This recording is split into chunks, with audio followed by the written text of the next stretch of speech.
नमस्कार दोस्तों, आपके अपने मनुस्मृति चैनल पर आपका स्वागत है। आपको सबसे पहले आज 14 सितंबर है। 14 सितंबर को हिंदी दिवस मनाया जाता है, तो हिंदी दिवस की आप सभी को मेरी तरफ से दिल से हार्दिक शुभकामनाएं। आज अपना जो टॉपिक है, नया टॉपिक अपन शुरू करने जा रहे हैं। जो आज का अपना टॉपिक है माहेश्वरी सूत्र। क्या है टॉपिक का नाम? माहेश्वरी सूत्र। माहेश्वरी सूत्र आज का अपना टॉपिक है माहेश्वरी सूत्र। इधर ध्यान दो। अब आप सो मत जागो, जागो, अब पढ़ने का समय आ गया है। क्योंकि बताते हैं, बोलते हैं बच्चे कि अभी तो भर्ती नहीं आई है। अरे भर्ती तो निकलने में एक दिन का या एक मिनट का ही समय लगता है, लेकिन तैयारी के लिए काफी साल लग जाते हैं। 1 साल 2 साल, जितनी मतलब ज्यादा दिन की तैयारी होगी उतनी ही तैयारी अच्छी होगी। इसलिए टाइम को वेस्ट मत करो और अपनी पढ़ाई को शुरू करो। अपनी पढ़ाई को बरकरार रखो। भर्ती आने में समय नहीं लगेगा, तैयारी करने में समय लगता है। क्योंकि काफी बच्चे ये सोचते हैं कि अभी तो भर्ती नहीं आई है, भर्ती आएगी तब पढ़ लेंगे। भर्ती आएगी तो 3 या 4 महीने का समय मिलेगा, उसमें आप जल्दी जल्दी से सिलेबस को कवर करोगे। कोई घबराएगा, कोई क्या होगा, किसी को क्या होगा, नहीं तो ऐसा क्यों होने दो। अपनी तैयारी पहले से ही शुरू करो। तो आज का अपना टॉपिक है माहेश्वरी सूत्र। ये टॉपिक ऐसा है जो संस्कृत व्याकरण को 0 लेवल से पढ़ाया जाता है, यानी कि 0 लेवल से सिखाने में मदद करता है। जो बच्चे बोलते हैं ना कि मैम मुझे तो संस्कृत बिल्कुल भी नहीं आती, उन बच्चों के लिए यहां से शुरू होगी व्याकरण। यहां से पढ़ना शुरू करो और यहां से 0 लेवल से, बोलते हैं कि 0 लेवल से संस्कृत व्याकरण शुरू होती है माहेश्वरी सूत्रों को। माहेश्वरी सूत्र को वर्णों का उत्पत्ति स्थान माना जाता है। और जिन बच्चों को संस्कृत बिल्कुल भी नहीं आती है, मैं गारंटी लेती हूं कि माहेश्वरी सूत्र वाला टॉपिक जो है इसको अच्छे से पढ़ना, इसको अच्छे से याद करना। वर्णों का क्रम, वर्णों की संख्या, इनको अच्छे से क्रम वाइज याद करना और सीखना, समझना। तो आप देखना कि संस्कृत व्याकरण कितनी अच्छे से समझ आएगी। जिसको संस्कृत में कुछ भी नहीं आता है, उन बच्चों के लिए माहेश्वरी सूत्र का टॉपिक आज शुरू करने जा रहे हैं। और इस टॉपिक को अच्छे से आप पढ़ना और समझना और देखना, आपको व्याकरण अच्छे से समझ आएगी। तो देखिए, आप आज अपना टॉपिक अपन शुरू कर रहे हैं माहेश्वरी सूत्र। माहेश्वरी सूत्र कितने माने गए हैं? माहेश्वरी सूत्र माने गए हैं 14। कौन कौन से हैं, आइए अपन देख लेते हैं एक बार। आई ऊण, रील रिक, ए ओंग, आई आउच,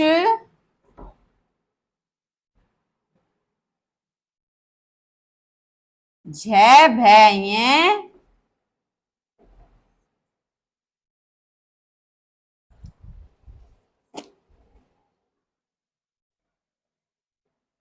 आई ऊण। इधर देखो 14 माहेश्वरी सूत्र हैं, इनको अपन पढ़ने जा रहे हैं। एक बार इधर देखो। आई ऊण, रील रिक, आई ओंग, आई आउच, हाय वेरेट, है ये वेरेट, हाय वेरेट, लेने, ये मैं गैने ने मैं, ये मैं गणने मैं, यम गणनम झाबे हैं, झे भैये, गे ढे धे से, जब गढ़ 10, जब गढ़ 10, खप छठ, खप छ ठे, थे चट तव, खप छठथ चट तव, कै पे ये, से रे और हल। ये अपने 14 माहेश्वरी सूत्र है। इधर देखो 14 माहेश्वरी सूत्र आई ऊण रील री के ओंग आई आउच हाय वरट लेने यम गणनम झाबे है गढ़ 10 जब गढ़ 10 खप छठत चट तव कप ये सस सर और हल। ये अपने 14 माहेश्वरी सूत्र है। ये माहेश्वरी सूत्र जो टॉपिक है ये दिखने में तो बहुत छोटा टॉपिक लगता है, लेकिन इस टॉपिक में से हजारों सवाल बनते हैं। ये टॉपिक बहुत ही इंपॉर्टेंट टॉपिक है। इस टॉपिक को अच्छे से समझना और देखना। 14 अपने माहेश्वरी सूत्र हैं। ये जो माहेश्वरी सूत्र हैं इनमें अंतिम वर्ण इत् संज्ञक वर्ण होते हैं। ये जो अंतिम वर्ण है ये इत् संज्ञक वर्ण है। तो 14 माहेश्वरी सूत्र हो गए और ये अंतिम वर्ण जो है इत् संज्ञक वर्ण है। ये इत् संज्ञक वर्ण, इत् संज्ञा क्या होती है? इत् संज्ञा होती है कि इत् संज्ञा होकर इन वर्णों का इत् संज्ञा होकर लोप हो जाता है। लोप होने का मतलब कि ये वर्ण समाप्त हो जाता है। नहीं, ये वर्ण समाप्त नहीं होता है, ये वर्ण लोप, यानी कि लोप का मतलब ये है कि ये वर्ण अदृश्य हो जाता है, दिखाई नहीं देता है, साइलेंट टाइप में हो जाता है। इसका मतलब समाप्त होना नहीं होता है। तो बोलते हैं इत संज्ञक वर्ण, इत संज्ञा विधायक सूत्र। इत संज्ञा विधायक सूत्र अपन पढ़ते हैं प्रत्यय में। तो इत संज्ञा विधायक सूत्र होते हैं 6 इत संज्ञा विधायक सूत्र हैं। इन सूत्रों से अंतिम वर्ण का इत संज्ञा होकर लोप हो जाता है। इधर देखो 6 इत संज्ञा विधायक सूत्र हैं। इत संज्ञा विधायक सूत्र, इत संज्ञा विधायक सूत्र। इधर देखो इत संज्ञा विधायक सूत्र कितने हैं? 6। कौन कौन से? इधर देखो हलंत्यम, दूसरा है चुटु सूत्र, हलंत्यम चुटु, और अगला है अपना हलंत्यम चुटु लशक्व तदिते, लशक्व तदिते, और चौथा है शय प्रत्यय,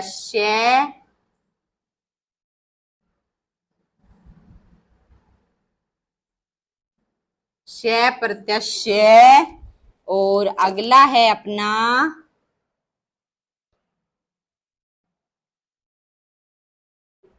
आरदी। यहाँ पे लिखते हैं भाई, ये पांचवा जो 4 सूत्र तो यहाँ हो गए, चलो यहाँ लिख लेते हैं। पांचवा है आरदी टूडवे, आरदी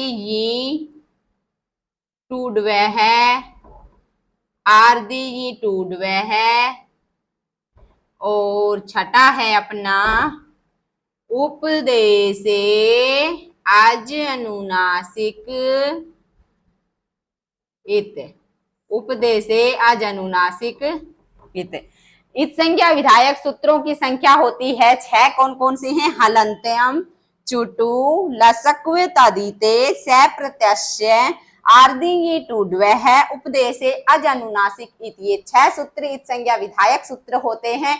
इनमें से ये जो हलंत्यम सूत्र है, ये हलंत्यम सूत्र माहेश्वरी सूत्रों में काम आता है। माहेश्वरी सूत्रों में अंतिम वर्णों की इत संज्ञा करने के लिए हलंत्यम सूत्र काम आता है। हलंत्यम सूत्र से माहेश्वरी सूत्रों के अंतिम वर्णों की इत संज्ञा होती है। और जो बाकी ये सूत्र हैं 5, ये सूत्र प्रत्यय में काम आते हैं। जब अपन प्रत्यय पढ़ेंगे तो इन सूत्रों को डिटेल से पढ़ेंगे। ये जो हलंत्यम सूत्र है ये माहेश्वरी सूत्रों के अंतिम वर्णों की इत संज्ञा करने के काम आता है। ये अपने 6 सूत्र हो गए इत संज्ञा विधायक सूत्र, जिसमें से माहेश्वरी सूत्र में एक ही काम आता है, जो कौन सा है? हलंत्यम। अच्छा, अब अपन पढ़ेंगे कि जो ये है माहेश्वरी सूत्र, इन सूत्रों की उत्पत्ति कहाँ से हुई है। माहेश्वरी सूत्रों की उत्पत्ति शिव के डमरू से मानी जाती है। डमरू को बोलते हैं संस्कृत में ढक्काम। देखिए माहेश्वरी सूत्र, माहेश्वरी सूत्राणाम, माहेश्वरी सूत्राणाम उत्पत्ति स्थानम शिवस्य ढक्कामे, शिवस्य ढक्का में है। माहेश्वरी सूत्रों की उत्पत्ति भगवान शिव के डमरू से मानी जाती है, भगवान शिव के डमरू से। ये यहाँ से क्वेश्चन हर एग्जाम में पूछा जाता है कि माहेश्वरी सूत्रों की उत्पत्ति शिवस्य ढक्का में, शिव के डमरू से मानी जाती है। अब इधर देखो, 14 माहेश्वरी सूत्र माने जाते हैं। 14 माहेश्वरी सूत्र अपन ने पढ़ लिए हैं। अंतिम वर्णों की इत संज्ञा हो जाती है और इत संज्ञा होकर इन वर्णों की इत संज्ञा तो हो गई हलंत्यम सूत्र से, अंतिम वर्णों की इत संज्ञा होगी हलंत्यम सूत्र से, और इनका लोप यानी कि ये अदृश्य हो गए तस्य लोप सूत्र से। ये तस्य लोप है, तस्य लोप सूत्र से जिन वर्णों की इत संज्ञा हुई है उनका तस्य लोप सूत्र से लोप हो जाता है। अब देखिए 14 माहेश्वरी सूत्र है। मैं अब आपसे क्वेश्चन पूछती हूँ कि बताओ, माहेश्वरी सूत्र तो 14 हो गए और अंतिम वर्ण का लोप हो गया, तो ये बताओ इत संज्ञक वर्ण कितने हो गए? माहेश्वरी सूत्रों में इत संज्ञक वर्ण कितने हो गए बताओ। दिखे सब बच्चे बोल रहे हैं कि 14 ही इत संज्ञक वर्ण हो गए। आज अपन ये ही बारीकी से ये चीज जानना चाहेंगे कि 14 माहेश्वरी सूत्र, अंतिम वर्ण का लोप हो रहा है तो 14 ही इत संज्ञक वर्ण नहीं। आज अपन देखिए, ध्यान से देखते हैं, इधर देखो 14 माहेश्वरी सूत्र है तो 14 ही अपने इत संज्ञक वर्ण हो गए, नहीं ये गलत है। इत संज्ञक वर्ण देखो, ये अणय वर्ण की 2 बार आया है, ये अणय वर्ण 2 बार आया हुआ है तो इसको 1 बार काउंट करते हैं। तो इत संज्ञक वर्ण, अंतिम इत संज्ञक वर्ण कितने हो गए? अंतिम इत संज्ञक वर्ण हो गए अपने, अंतिम इत संज्ञक वर्ण 13 हो गए। क्योंकि अब आपके पास एक क्वेश्चन है कि माहेश्वरी सूत्रों में इत संज्ञक वर्णों में, यानी कि इत संज्ञक वर्णों में पुनरावृत्ति कौन से वर्ण की हुई है? तो कौन से वर्ण की हुई है इत संज्ञक वर्णों में पुनरावृत्ति? अणय वर्ण की। तो ये जो अणय वर्ण है ये 2 बार आया है, इसलिए इसको 1 बार काउंट किया गया है। तो कितने हो गए ये अंतिम इत संज्ञक वर्ण? 13। और एक माहेश्वरी सूत्रों में एक मध्य इत संज्ञक वर्ण होता है। मध्य इत संज्ञक वर्ण कौन सा है ये बताओ? मध्य इत संज्ञक वर्ण है अपना लैन।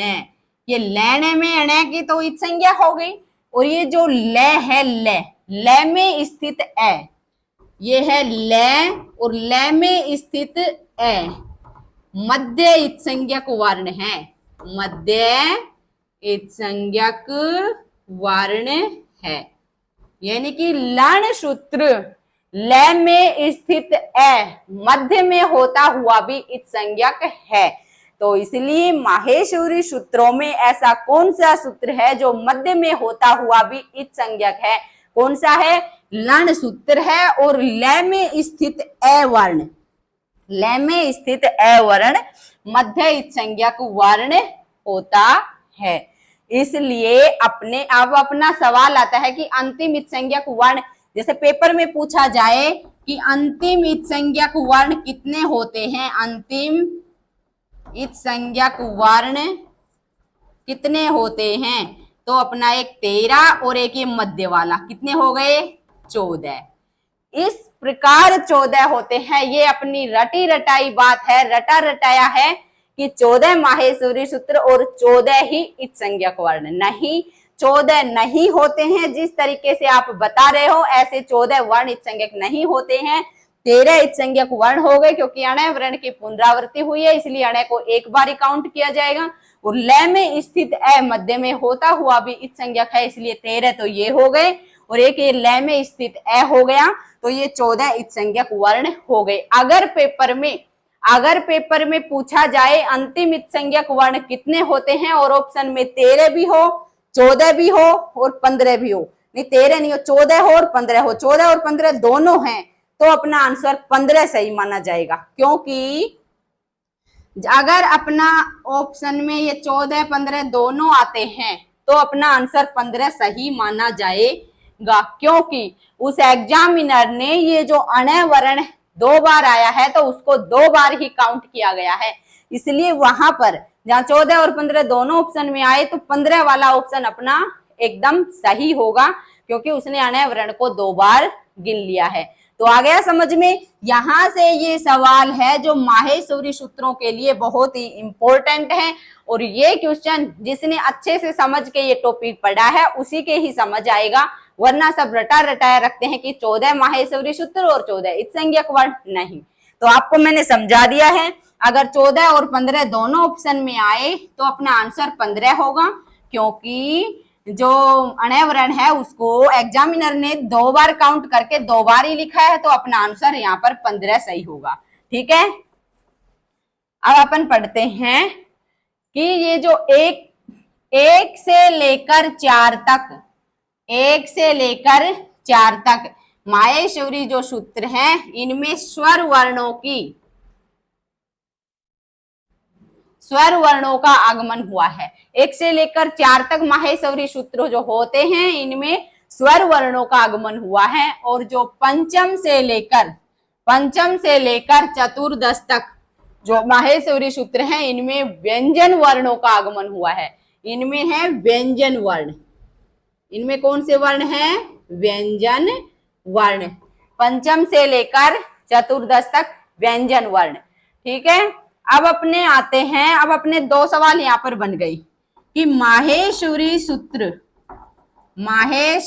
सूत्र में कौन सा वर्ण है, कौन सा वर्ण 2 बार आया है?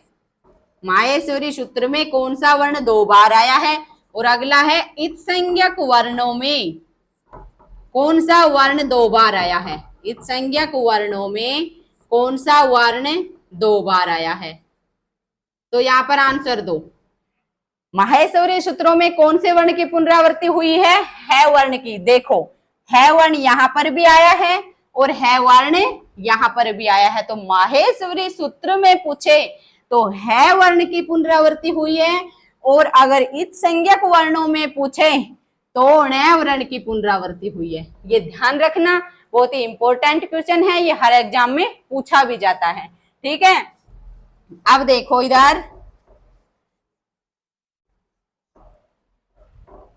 ये जो प्रथम है ये प्रथम है इसका प्रयोग, प्रथम है का प्रयोग प्रत्याहार निर्माण के लिए किया जाता है, प्रत्याहार निर्माण के लिए किया जाता है। और जो दूसरा है अंतिम है, और अंतिम है का प्रयोग, अंतिम है का प्रयोग वर्णमाला के क्रम निर्धारण के लिए, वर्णमाला के क्रम निर्धारण के लिए, क्रम निर्धारण के लिए। ये जो है वर्ण 2 बार आया है, प्रथम है का प्रयोग प्रत्याहार निर्माण के लिए किया गया है, और जो अंतिम है इसका प्रयोग वर्णमाला के क्रम निर्धारण के लिए किया जाता है। बोलते हैं कि कोई भी संख्या, किसी भी संख्या का निर्धारण करना हो या किसी भी वर्ण का क्रम निर्धारण करना हो, किसी भी वर्ण का क्रम या संख्या निर्धारित करनी हो तो माहेश्वरी सूत्रों को आधार माना गया है। जैसे अपना क्वेश्चन पूछे कि इनका क्रम निर्धारित करो, और अपन को ये है इनका क्रम ए उ ई दे दिया, तो अपन को अपना सही क्रम ये ही होगा ए ई और उ। ये यहां से क्वेश्चन हमेशा हर एग्जाम में पूछता है कि इनका क्रम सही क्या है। तो पहले ये मैं न और न, ये ही क्रम आएगा और ये ही वर्णमाला में पूछा जाएगा। माहेश्वरी सूत्रों में, माहेश्वरी सूत्रों के अनुसार इन वर्णों की संख्या का निर्धारण किया गया है, और माहेश्वरी सूत्रों के अनुसार इनको माना जाता है। और ये जो है माहेश्वरी सूत्रों के अनुसार प्रथम व्यंजन वर्ण कौन सा है बताओ? माहेश्वरी सूत्रों के अनुसार प्रथम व्यंजन वर्ण भी है होता है, और अंतिम व्यंजन वर्ण भी है ही होता है, और एक होता है हकार आदि। ये हकार आदि यानी कि हल व्यंजन। माहेश्वरी सूत्रों में हकार आदि यानी कि हल व्यंजन हकार आदि हल व्यंजन वर्णों में एकार, व्यंजन वर्णों में एकार, आकार यानी कि ए उच्चारण के लिए प्रयुक्त होता है।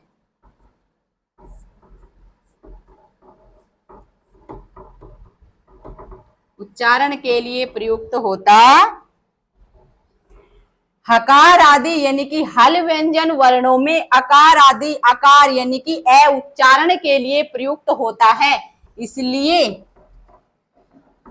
हकार आदि स्वीकार्य, हकार आदि स्वीकार्य है, हकार आदि स्वीकार्य उच्चारणार्थे, हकार आदि स्वीकार्य उच्चारणार्थे। ये यहां से पूछ लेता है, ये दे देता है खालिस्तान, और उच्चारणार्थे तो अपना आंसर यहाँ पर होगा हकार आदि स्वीकार्य उच्चारणार्थे। ये अपना माहेश्वरी सूत्र का जो टॉपिक था वो यहीं पर समाप्त हो गया। ये छोटा सा टॉपिक है लेकिन संपूर्ण व्याकरण इसी टॉपिक पर टिकी हुई है, इसलिए इस टॉपिक को अच्छे से समझो, अच्छे से पढ़ो और याद करो। अब अपन अपना अगला टॉपिक रखेंगे इत संज्ञा। इत संज्ञा का टॉपिक अपन पढ़ेंगे, तो इस टॉपिक को आप अच्छे से याद करना, पढ़ना और समझना। Thank you so much.